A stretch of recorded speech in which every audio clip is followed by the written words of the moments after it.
Les européennes, les échéances approchent et les partis se mettent en ordre de bataille, tout ça sur fond de crise des Gilets jaunes. Et puis après les européennes, il y a les municipales.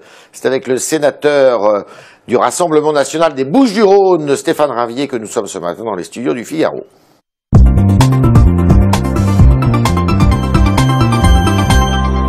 Alors avant de parler de tout ça, bonjour Stéphane Ravier, bonjour. On va parler aussi de ce qui se passe au Mans.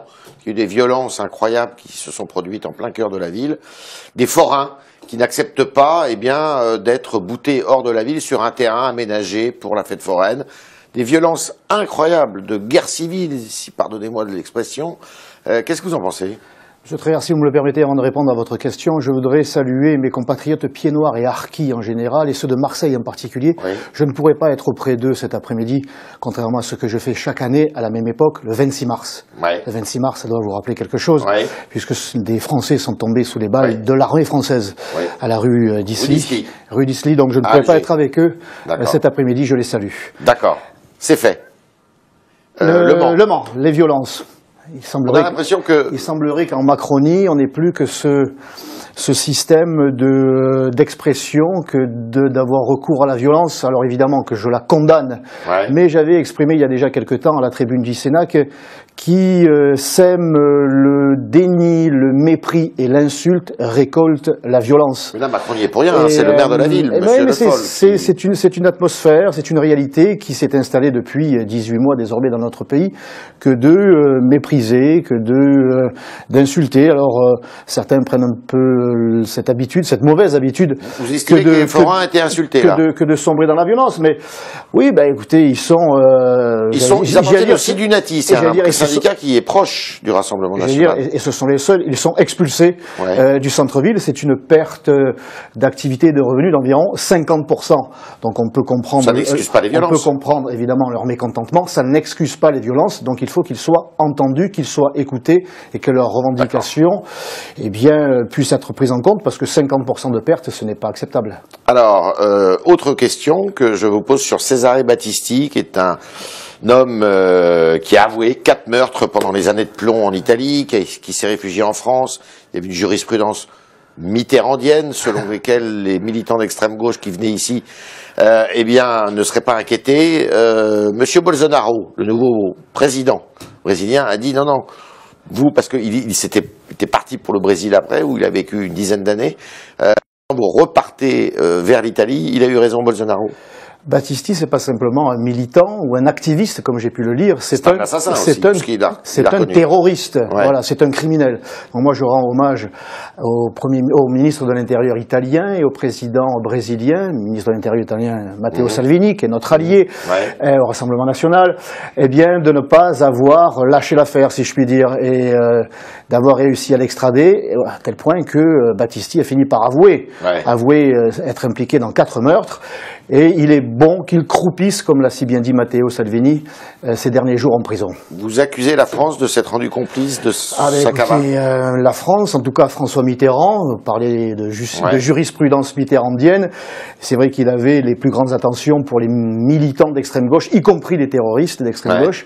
Oui, en tout cas François Mitterrand, la gauche, le Parti socialiste, s'est rendu complice de la cavale de cet assassin. D'accord. Alors, la majorité présidentielle s'est donné une candidate pour conduire la liste qui sera la sienne à l'élection présidentielle, Madame Loiseau. Un commentaire sur Madame Loiseau ? Elle coche toutes les cases. C'est-à-dire ? Elle coche toutes les cases.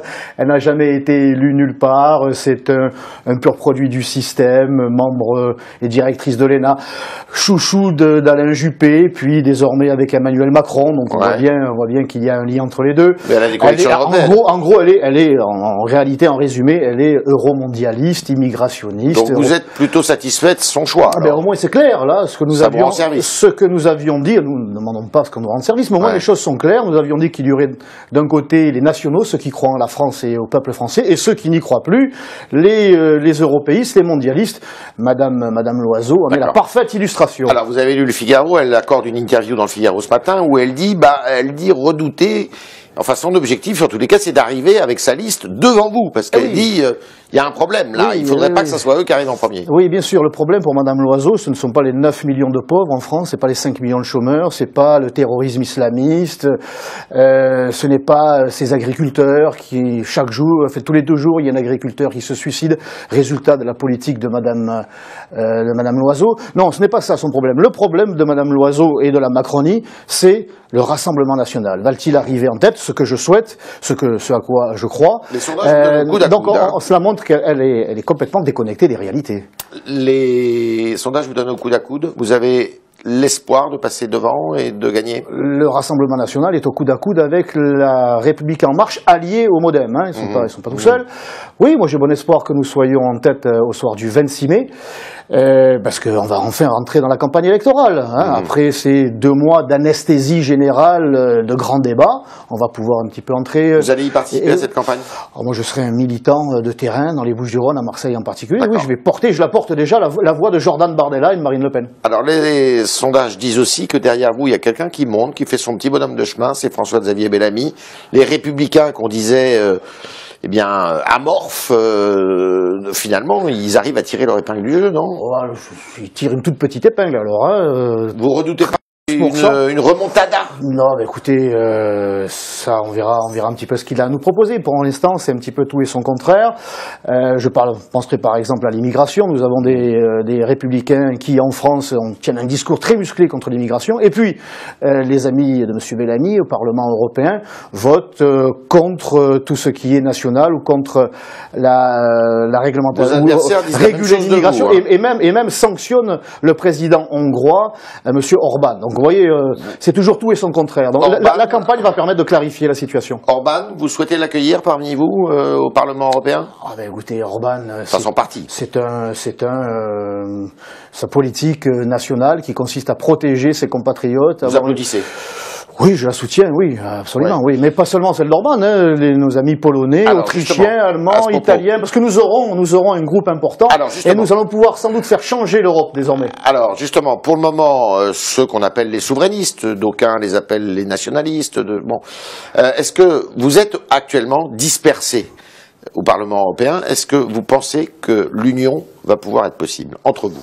Il en va de l'intérêt des peuples, il en va de l'intérêt des peuples respectifs, les peuples français, italiens, autrichiens, encore une fois, allemands, et j'ose croire, je soutiens cette idée qui est celle, en tout cas, portée par Marine Le Pen et Jordan Bardella, que patriotes de tous les pays, unissez-vous, nationaux de tous les pays, unissez-vous, parce qu'il en va de l'avenir de nos peuples respectifs. Vous pouvez avoir la majorité au Parlement? Je pense qu'on peut y arriver. Vous pouvez avoir la majorité au Parlement? C'est au peuple de le décider, mais en tout cas... Une minorité de blocage. Mais en tout cas, c'est le chemin que l'on prend. Il y a un retour des peuples, un retour de la souveraineté au sein de cette...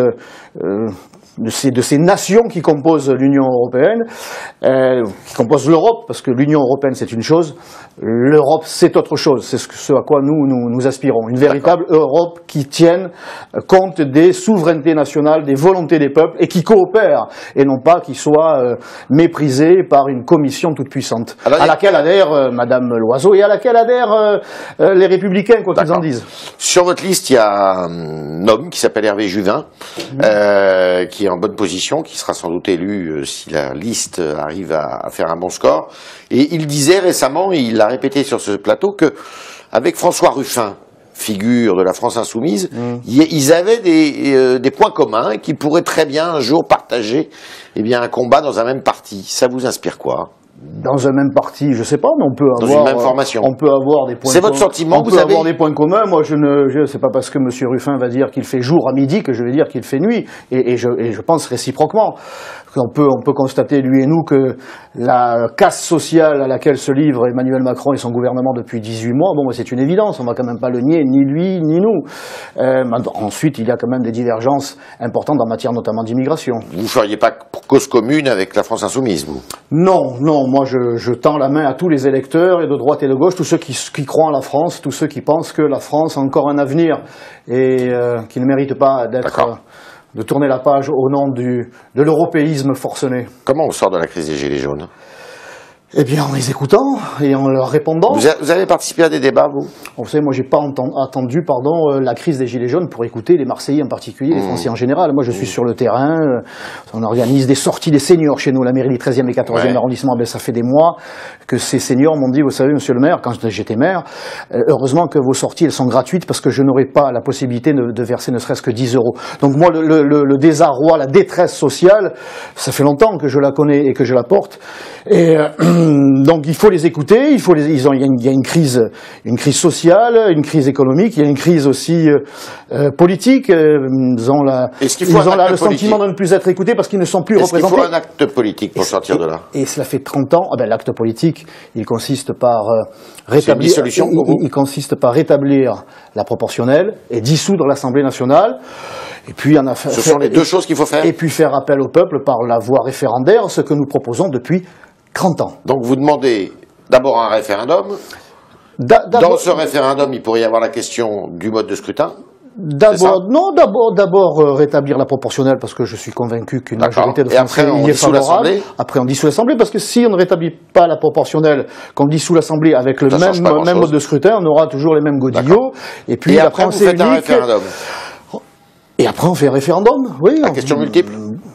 On pourrait commencer par l'immigration. Je pense que c'est le problème numéro 1 en France et en Europe. C'est quoi la question sur l'immigration? Souhaitez-vous que l'on continue cette folle politique d'immigration ou considérez-vous qu'il faut stopper l'immigration? Immigration zéro pour vous?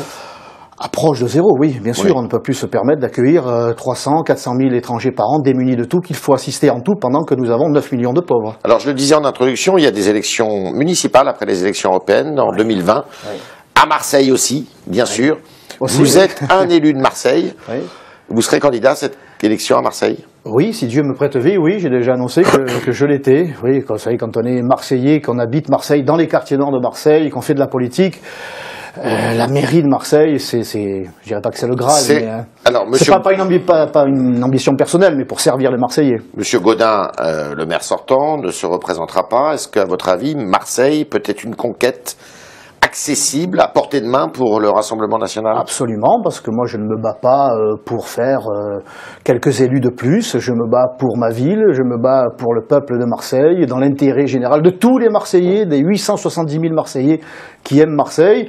Donc moi je leur tends la main pour que nous menions une politique, j'allais dire locale, débarrasser peut-être un peu C'est quoi la politique qu'il faut mener à Marseille? Eh bien, c'est s'intéresser à la ville et c'est prendre en compte les besoins des 870 000 Marseillais, faire en sorte que Marseille redevienne une ville une et indivisible, alors qu'il y a une véritable fracture sociale, économique, migratoire. Entre le cœur de ville et les quartiers nord, notamment? Ah oui, il faudrait quand même que les quartiers nord soient considérés comme des Marseillais à part entière. Vous auriez une politique d'immigration? C'est pas de votre autorité, ça? C'est pas dans si vous étiez ça maire. Ne fait pas partie des prérogatives de la ville, mais enfin, moi, je n'appliquerai plus la politique menée par Jean-Claude Gaudin, qui a consisté à faire savoir qu'il accueillait toute la misère du monde, en particulier ces immigrés clandestins qui débarquaient de l'Aquarius. Il nous a fait savoir qu'il travaillait avec ses amis maires de secteur, c'est-à-dire ceux qui veulent lui succéder, pour accueillir, c'est-à-dire loger, soigner, éduquer, etc. Aux frais de qui? Aux frais de la princesse marseillaise. Et ça, ce n'est plus possible quand vous avez 25% de la population marseillaise qui vit en dessous du seuil de pauvreté. Faire croire que l'on peut accueillir encore du monde, c'est véritablement criminel. Et ce n'est pas possible, ce qui crée des tensions à Marseille comme partout ailleurs. Vous en avez parlé avec Marine Le Pen, c'est sûr que ça sera vous qui serez... je m'en remets à la sagesse de la commission d'investiture. Il y aura quand même une commission d'investiture. Bien sûr. D'accord. On est avec Stéphane Ravier, sénateur des Bouches-du-Rhône du Rassemblement national, et on continue avec vos questions, chers internautes, posées par Corentin Suire.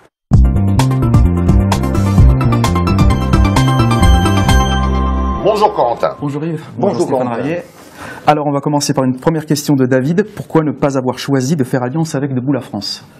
C'est ce que nous avions proposé il y a déjà... Pour les Européens. Avant l'été 2018 à son président et il a refusé, il nous avait renvoyé dans les corps d'aller profiter de l'été pour travailler, puis on verra ensuite. Nous avons travaillé et puis monsieur Dupont-Aignan a préféré faire cavalier seul et aujourd'hui je crois savoir qu'il a quelques problèmes pour rassembler ne serait-ce qu'une dizaine de personnes. Vous le regrettez qu'il n'ait pas fait alliance avec vous?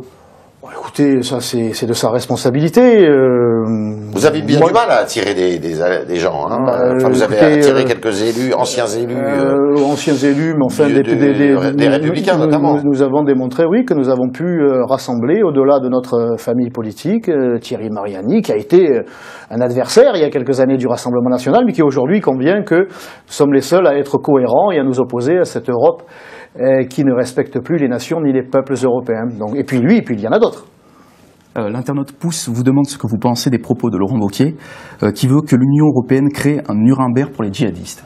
Alors, bonne question.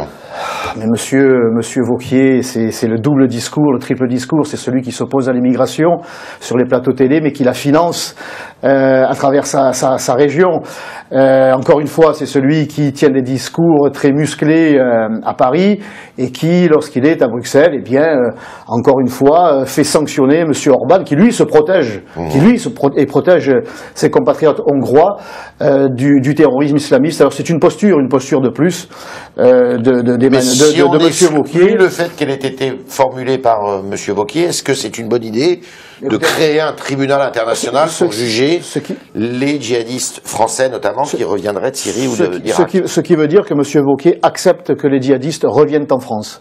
Eh bien, nous ne l'acceptons pas. Les djihadistes doivent rester en Syrie ou en Irak, où vous voulez. Et ça pourrait être un tribunal international installé là-bas. Ces pays ont un État, un gouvernement, des lois. Ils doivent être jugés là-bas. Et s'ils risquent la peine de mort, c'est pas moi qui m'en plaindrai. D'accord. Une question du commentaire sur le chat de Figaro. Ne pensez-vous pas que la France insoumise a noyauté le mouvement des Gilets jaunes? Elle a essayé, en tout cas, oui, à Marseille. Vous l'avez constaté à Marseille, ça? Écoutez, tant que les Gilets jaunes, la France insoumise et les mouvements d'extrême gauche encore plus radicaux, encore plus violents, c'est peut-être à partir de là que les vrais Gilets jaunes se sont écartés des manifestations, qu'il y a eu peut-être un peu moins de monde à les manifestations parce que il y a eu l'arrivée de militants d'extrême gauche, d'anarchistes, les Black Blocs, qui sont venus, je dirais pas sur service commandé, mais en tout cas ça sert le gouvernement, ça sert M. Castaner, en utilisant la violence, voire l'hyper-violence envers les policiers, envers les commerçants, etc. Et bien, ils ont contribué à éloigner les vrais gilets jaunes de ce mouvement de rue et ô combien légitime. Vous voyez une communauté de pensée entre les Gilets jaunes et vous, le Rassemblement national? Il y a une communauté de revendications, d'analyses et de propositions, donc moi je les invite à être cohérents le 26 mai. Vous n'avez jamais porté le gilet jaune? Si, moi je l'ai porté à 3 reprises au début du mouvement. Et pourquoi ne plus le porter maintenant? Pardon? Pourquoi ne plus le porter maintenant? Je préfère porter le gilet bleu marine. Pourquoi? Parce que moi je suis cohérent. Ouais. Et pourquoi vous l'avez porté au début? Pourquoi vous l'avez porté au début? Je mène une action politique désormais. Je les ai soutenus dans la rue à Marseille et ailleurs lorsque le mouvement était calme, serein, revendicatif, légitime. Et vous en êtes lorsque j'ai vu arriver des agités du bocal, je me suis dit que c'était plus ma place. Et donc je porte ces idées, mais pas depuis décembre, depuis novembre, depuis des années, de démocratie, de justice sociale, économique, d'identité, parce qu'ils sont aussi demandeurs de réformes en matière de politique migratoire. Donc moi je suis en parfaite cohésion, cohérence, et je les invite à passer du gilet jaune au gilet bleu marine le 26 mai. Alors, dans l'affaire Benalla, FD estime que le Sénat s'est affranchi de la démocratie pour porter un coup politique à la République. Que répondez-vous? Vous êtes sénateur? Oui, et bien heureusement qu'il y a le Sénat. Nous avons été très critiques pendant des années sur le Sénat, il faut bien le reconnaître, ne pas être amnésique. Donc moi je l'ai découvert il y a 4 ans, ce Sénat. Eh bien ma foi, et les Français peut-être davantage, il y a quelques mots avec l'affaire Benalla, eh bien heureusement qu'il y a le Sénat, parce que s'il avait fallu compter sur l'Assemblée nationale pour que l'affaire éclate, car il y a une affaire, et une véritable série, chaque jour. Ah oui, ça n'a pas été une affaire d'été, comme on a voulu le faire croire, mais une affaire d'État, qui ne cesse de se développer. Et c'est le Sénat, c'est grâce à la commission du Sénat que les Français sont au courant de ce qui se passe dans les arcades de l'Élysée. Le bureau du Sénat a saisi la justice, pas seulement pour M. Benalla et M. Kras, mais aussi pour 3 collaborateurs très proches du président de la République, c'est normal. C'est une série, c'est plus le cas Benalla, c'est un véritable système, manifestement, qui ressemble au système de la Macronie. Vous approuvez? C'est pas M. Benalla, on le sait aujourd'hui, qui est le garde du corps d'Emmanuel Macron, c'est Emmanuel Macron qui est le garde du corps d'Alexandre Benalla et de ses amis. Bien sûr que j'approuve, parce qu'il faut que que la lumière soit faite afin que justice soit faite et que la démocratie, que les valeurs de la République soient préservées. C'est Emmanuel Macron et ses proches collaborateurs qui ont protégé Benalla pour vous? Écoutez, moi je n'ai pas oublié le cri d'Emmanuel Macron au milieu de ses troupes à l'Élysée. Si vous cherchez un responsable, il est devant vous. Il n'y a qu'un seul, c'est moi. Bon, ben, maintenant il faut qu'il assume. Une question simple de Bobif. Que vous inspire le bazar du Brexit? Ah bah écoutez, le bazar, il a été, en tout cas il est le résultat de la guerre que l'Union européenne, que la Commission européenne livre au peuple britannique. Alors c'est vrai qu'on n'est pas habitué du côté de Bruxelles à ce que la volonté des peuples soit appliquée par les gouvernements nationaux. Rappelez-vous qu'en 2005, lorsque les Français se sont exprimés contre la Constitution européenne, eh bien l'ensemble de la classe politique, sauf le Front National à l'époque, par un tour de passe-passe, a quand même imposé ce traité de Lisbonne. Bon, ben, d'une manière ou d'une autre. Eh bien, en Grande-Bretagne, ça se passe différemment. Le gouvernement britannique prend en compte le souhait des Britanniques et souhaite arriver au bout de ce processus de Brexit. C'est la Commission européenne qui met des troncs d'arbres dans les roues du gouvernement britannique. Vous ne seriez pas contre une sortie sèche des Britanniques de l'Union européenne? Mais les Anglais, les Britanniques ont décidé. Ils ont décidé, ça s'appelle la démocratie. Alors je sais qu'encore une fois, que du côté de l'Élysée, du côté de la Commission européenne, on y est plus habitué, je dirais même qu'on la combat, mais il faut la respecter, c'est le choix des Anglais. Stéphane Ravier, merci, vous avez répondu à nos questions, merci à vous. Toutes les questions des internautes via Corentin Suire aujourd'hui, et à demain.